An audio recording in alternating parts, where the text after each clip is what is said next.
यी मेरी आमाका हात, जहाँ हरेक रेखामा कोरिएका छन् उमेरका कथाहरू।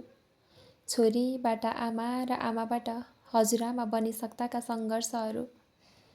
स्मरण शक्तिले अलिकति छल गरिसक्दा पनि उनको स्मृतिमा अझै ताजै रहेछन् उनका बाल्यकालका दुई सखीहरू। भन्छिन् चमेली, बाटुली र म खुब मिल्ने गर्थ्यौँ।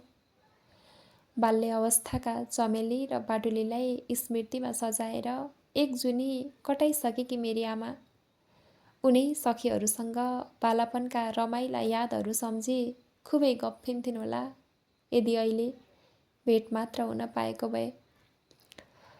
पुस्तकका अक्षरसँग खेल्ने उमेरमा सिन्दुरको बन्धनमा बाँधिएर लाजको आँचलभित्र दुलही बनी भित्रिएकी उनले कलिले उमेरमा घर जिम्मेवारीको बारी बोक्नु पर्दा चुलो चौको धुलो र माटोमै जिन्दगीको पाठ पढिन्। पाखुरीमा बल हुन्जेल उनले आफूलाई कहिले कमजोर ठानिनन्।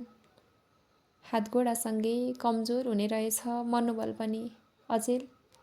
सानो सानो कुरामा उनलाई दुःख लाग्छ।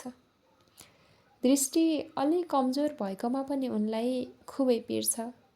उनको मनोबललाई अलि उच्च बनाउने कोसिसमा म भन्ने गर्छु, हजुरले त यतिका वर्षसम्म आफ्नै आँखाले देख्नुभयो आमा।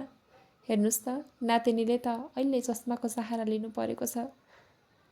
भलै छेडभरलाई होस्, यति भने पश्चात उनको मुहारमा जीवनप्रति अलिकति सन्तुष्टिका रेसा भेट्छु। उनी चाहन्छन् घरमा कोही आओस् र दिनभरि उनीसँग गफियोस्। त्यसैले अतिथि आगमन कुर्नु उनको दिनचर्या बनेको छ।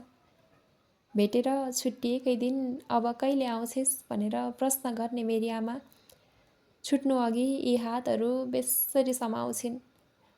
म उनको हातमा नछुट्ने अनुनय, प्रेम, सद्भाव र आशीर्वाद भेट्छु।